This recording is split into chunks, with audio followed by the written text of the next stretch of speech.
Hey everyone, welcome to the Mondazir Critique. Today I'm going to be reviewing the movie Miss Juneteenth, which was directed by Channing Godfrey Peoples and stars Nicole Beharie and Kendrick Sampson.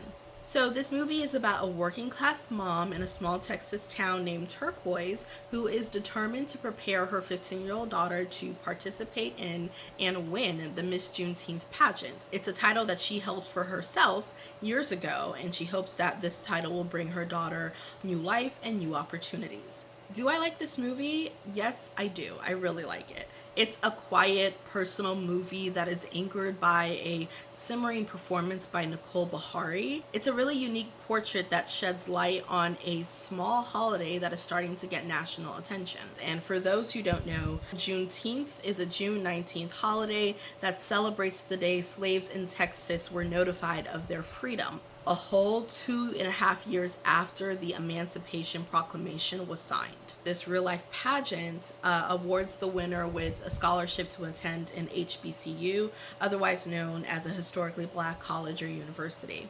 Let's talk about some of the pros.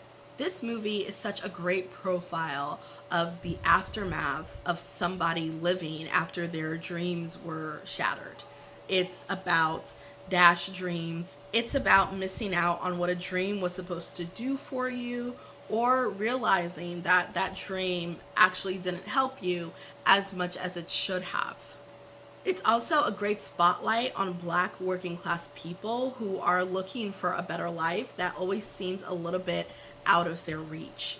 The Miss Juneteenth title didn't change Turquoise's life at all. She does the most work in a hole-in-the-wall barbecue restaurant. She's a mortician part-time. Her baby's father isn't always financially stable in order to help her out. Yet, she still has all of this hope in the pageant's glamour, and she pushes these dreams on her 15-year-old daughter, Kai, who does not want anything to do with this pageant. She'd rather be, just a regular teenage girl and prepare to join the dance team at her school. And so you get to this point in the movie where you're like, well, why on earth does Turk still believe in this pageant at all? It didn't help her, and it may not help her daughter out. And you realize she still believes in it because this pageant is all that she has. Her on-again, off-again boyfriend, again, lets her down all the time.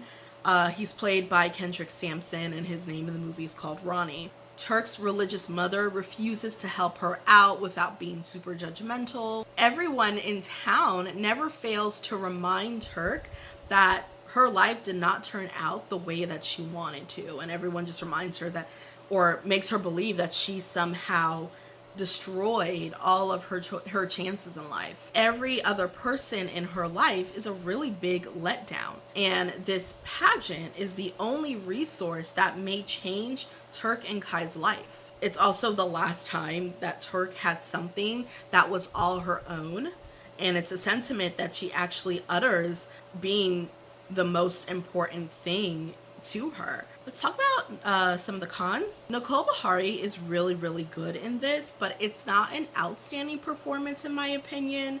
I think there were times that the script or the scene would call for a little more intensity, and it just wasn't there. You think you would see a little more energy or just some oomph, within the performance, so we can kind of see glimmers of who she used to be before kind of life weighed her down. Every performance in this movie, unfortunately, I think is rather understated, and which is fine because it's an understated movie, but I really feel like there should have been some jolts of energy somewhere within the performances or within the script to kind of just keep the audience really invested and engaged. It's fine that Turk is a quiet, shy person, but that doesn't necessarily mean that the performance has to be so muted. And also, the movie didn't feel like it was set in present day until Kai did a dance that would be seen on like an app like TikTok or something.